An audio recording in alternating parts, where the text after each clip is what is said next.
That, Nathan. One of the things that I think is really interesting about your story, and this question wasn't on the list, but I think it goes along a little bit with what you were just talking about. You had a different type of brotherhood that you grew up with also in a non-human form with wolves.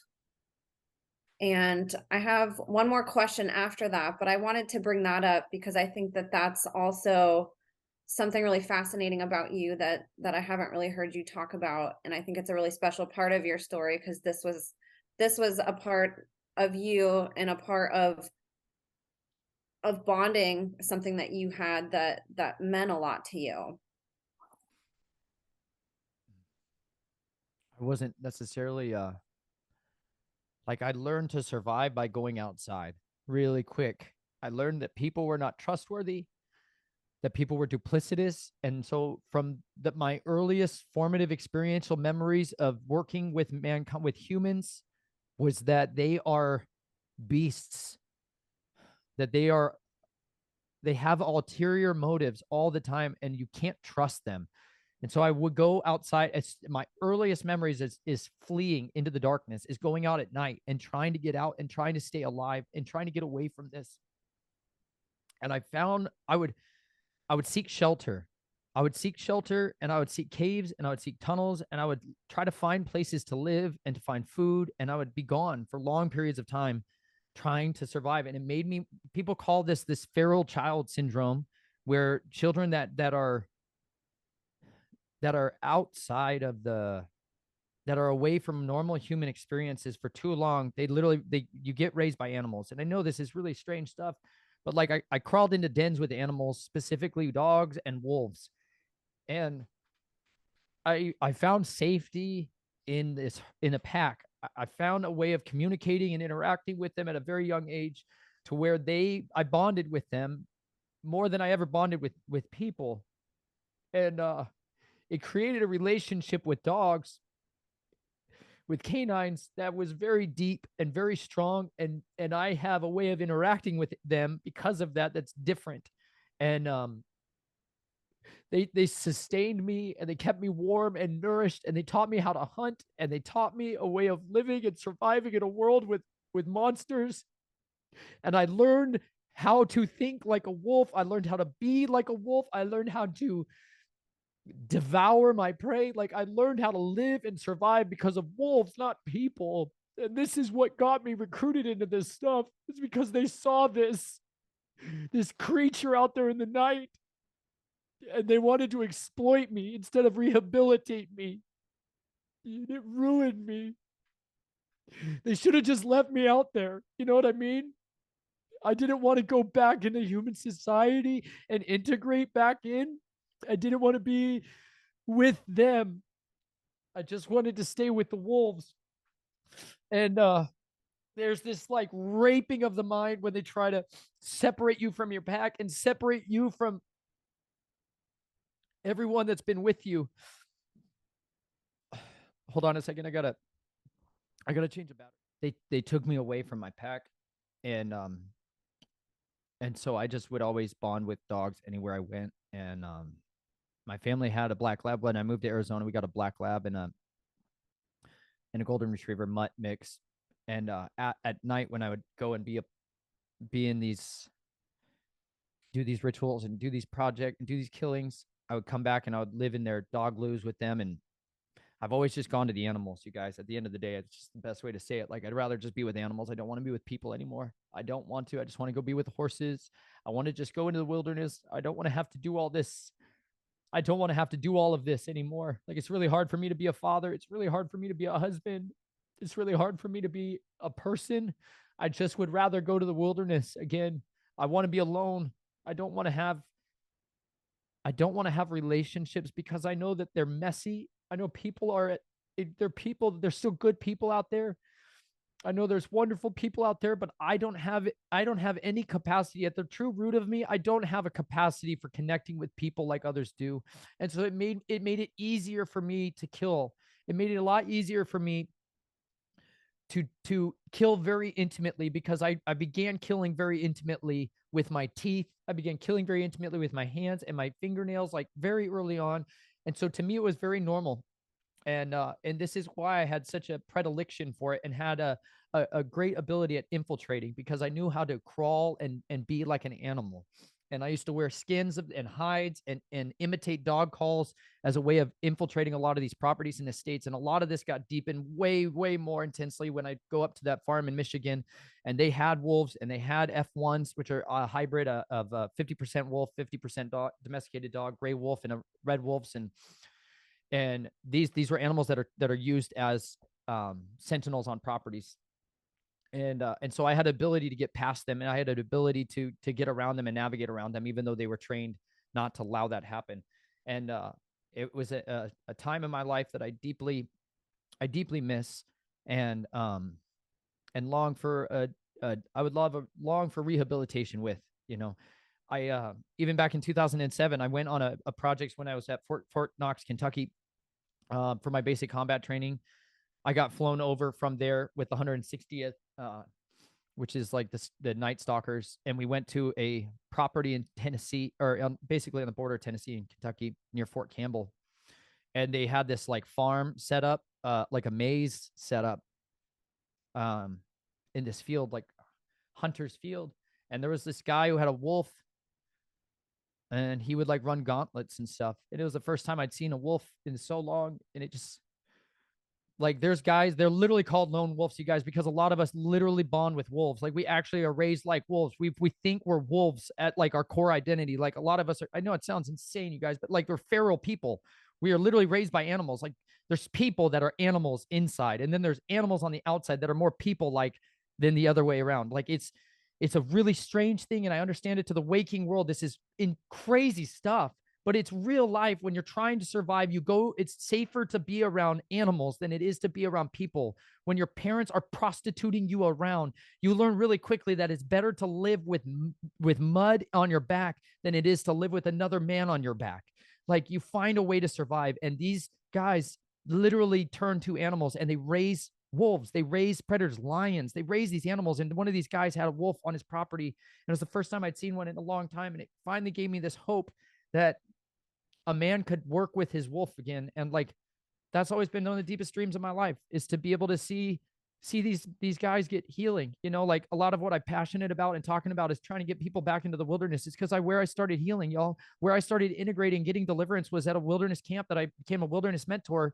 It was called Gold Lake. It's one of the most beautiful places in the world. It's like where I healed the very beginning. It was the largest natural spring-fed lake in Colorado, Boulder County. It was a beautiful place. There was no technology. Like, I finally got to become me again. Like, I got to be out there with the eagles. I got to be out there exploring caves and going in these cavern systems and doing the dangerous stuff I like to do. Like, I got to go and be in the wilderness. And it helped me heal so much. And I have seen more effectiveness in healing and in trauma rehabilitation by people being in nature than any other modality I've ever seen. Like, I've been trying to find ways of healing myself and healing others since the day I was born. And I've never found a more effective method to do that than getting people outside, than getting people around creation, than getting people around animals. There's a reason why equestrian therapy is so incredibly powerful, because horses are just so powerful communicators and understanders of people, and animals likewise. Canines were made to interact with them in a very distinct way. And there's programs out there, and I, long to be able to experience some of them that do rehabilitation with wolves and people that are combat veterans, is because they are what we are. We are them, and we're made to work together. So that's why I have that connection there.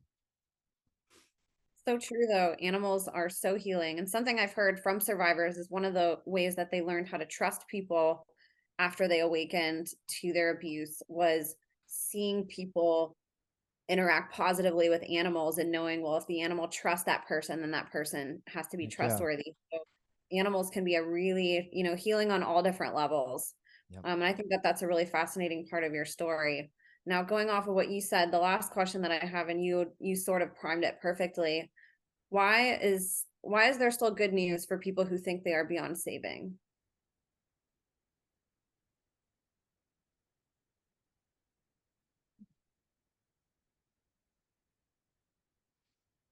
You fundamentally can't live without hope.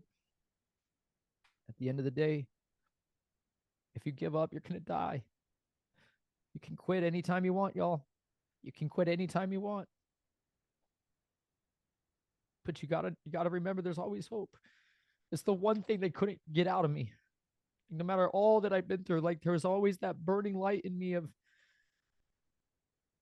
I just you can't extinguish you can't kill someone's convictions.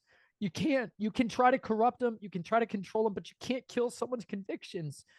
And I was absolutely convicted with this truth that I was made for a purpose, and my purpose was yet to be realized. That I did not survive all of this to die a meaningless death. If you're alive, you have all the reason you will ever need to know that you still have hope. Because if not, you'd be dead. You would have gone long ago. But you know what? You guys have been, you gals too. You've been through more than people can comprehend. Survivors are the most important people on the face of the earth. Like there's 10 million students who have gone through the Jason projects. Like 10 million of it. That's just the children's side of this. Like there's 10 million of them out there. Like there are so many people who are survivors of systemic abuse. There's so many people who have been shattered and split and fragmented. There's so many of us out there. And you have to understand that if you are still alive today, if you're 5 years old or you're 95 years old, if you are still alive, you have a destiny that's yet to be realized. And that destiny is the very key that we need to unlock the shackles of slavery that so many people are in bondage to. We were made to be able to help people come out of their cages of cowardice. That is why we are here. And the way we do that is with the one single characteristic trait that separates us from them, and that's boldness. Boldness is the single greatest characteristic that comes from being a set apart person, because he will clothe you with dynamite power from on high. When you choose as an act of your will to say no to this kingdom of corruption, and you choose instead to say yes to the kingdom of authentic living, when you choose that, when you make that decision, you literally separate yourself. It's like a divorce. It's like a nulling of a covenant. It's like a cutting of that cord, that spiritual cord, to those spirits of deceit and doubt and despair. And it's instead you get clothed with the spirit of truth that allows you to think in a way that no mind can understand. It will bring to remembrance everything you need to know. Like it's the true spirit. It's like the real set apart spirit, the Holy Spirit, but not the version of it that churchianity smeared and smashed and smorgasbord. Like I'm talking about it, the real presence, the breath, the life, the nourishing, sustaining wisdom that comes from above. That's not earthly and carnal. Like true wisdom to overcome the foolishness of all of this system. That is what's waiting for people. That's like life, true life. If you had told me 7 years ago, I'd be living in a barn in Missouri with 4 children, still alive, speaking about this, having lived as a farmer, agriculturist, chef, like I have lived more life in the last 5 years than I could have ever imagined. We sold our house and traveled for 4.5 years in an RV, 150,000 miles. I've got to see people, like real people. There's beautiful people. Like I finally found the greatest treasure. I've been on this treasure hunt my whole life. Like all these little gemstones and sapphires and seashells and weapons and bullets and like these are all the treasures. I'm a natural treasure hunter. All I want to do is find the greatest treasures on the earth. It's like it sings to me. I want to find the greatest treasures, and I found them in people. I found people are the greatest treasure on the earth. They really are. And you know what? I know that they look like they're meaningless and monotonous and they're stupid, but you know what? When you get them inspired, when you give them the nutrition, like when you give them the truth, they become so powerful. They become your co-laborers. They are the battle buddies we've all been looking for. Like my wife is worth 1,000 of those brothers. She's worth more to me than all of the gold and the silver that they offered me. Like that woman is precious to me.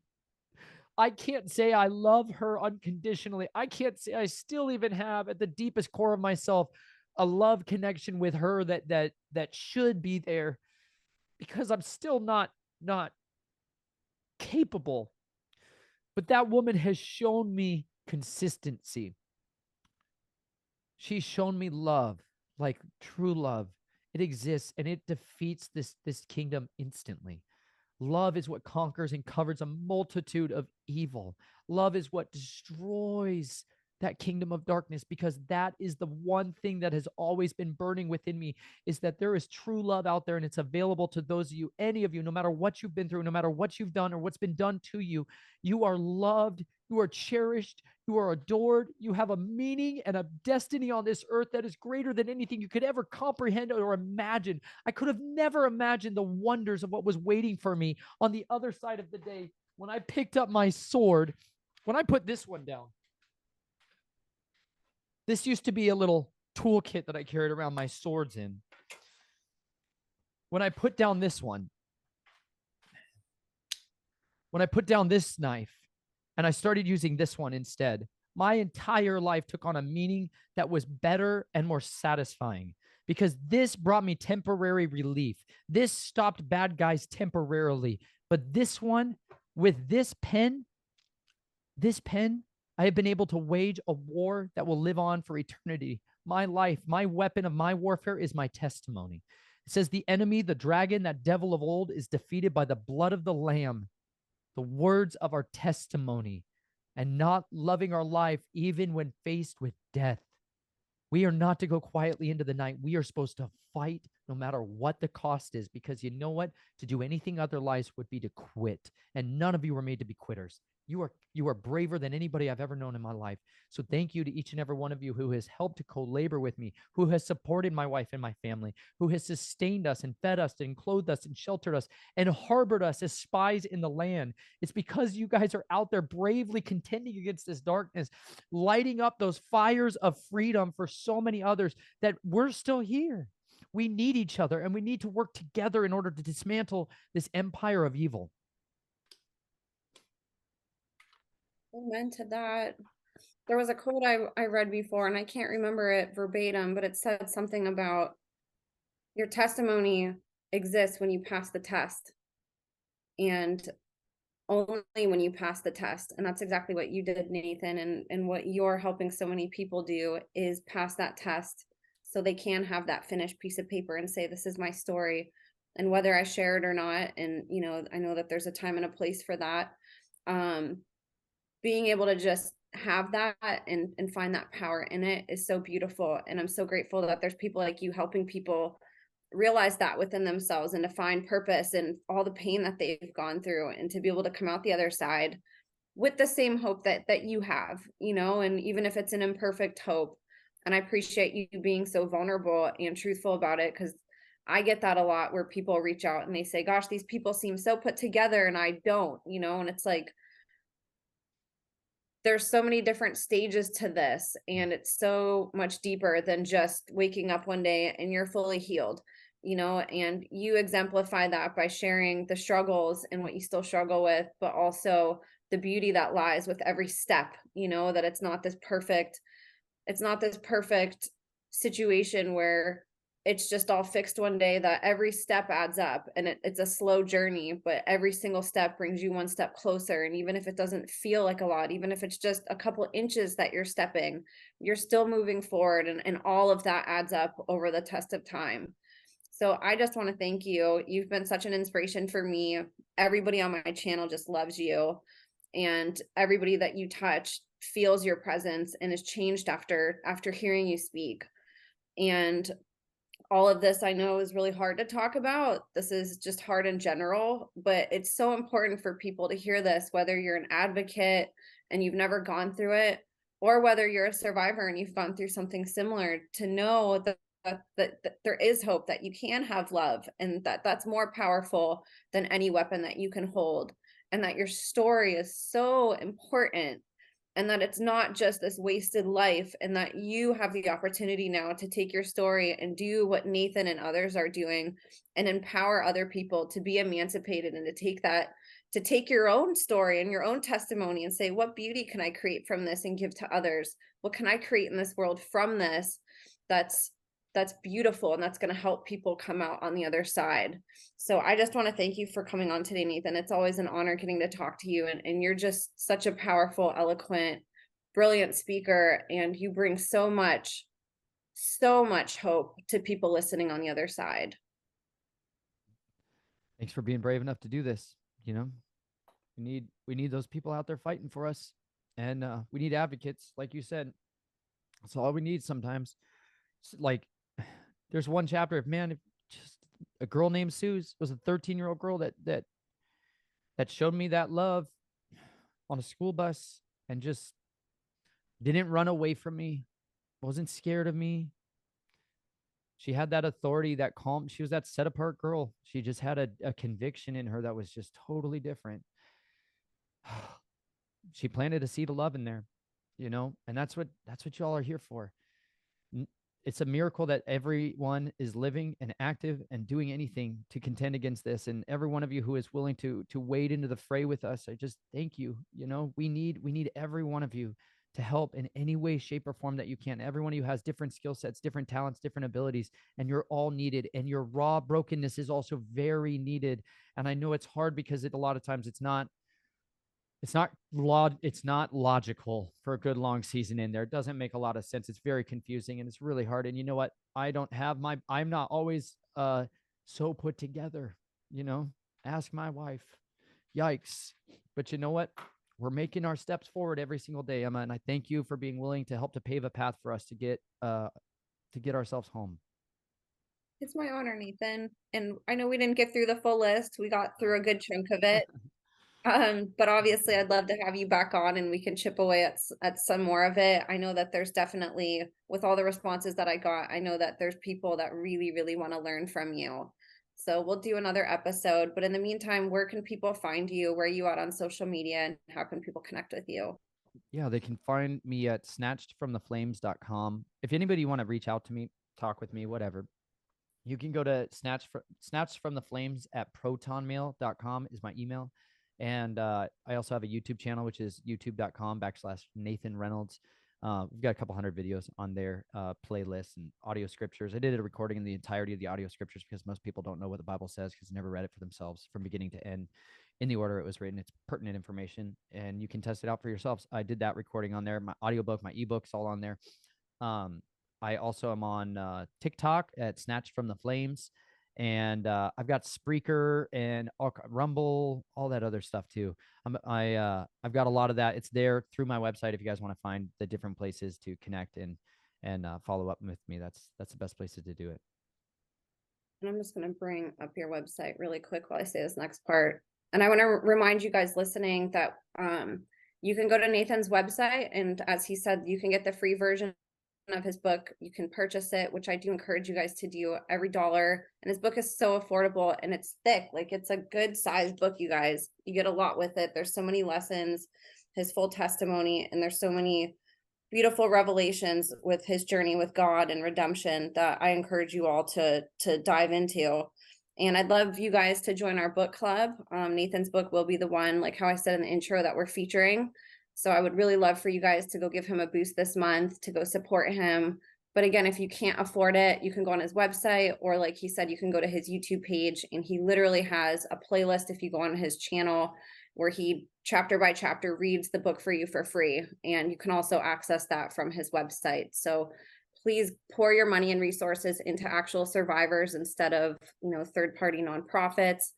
It does wonders for people like Nathan who, there's never going to be a job created. I don't want to say never because you're creating it, but the government's never going to offer somebody like Nathan a job to do what he's doing. So we need to be the ones to help create that, and to show the enemy that we have eyes on Nathan, that we support him, and that the work that he's doing matters, which it does. So I encourage you guys to do that.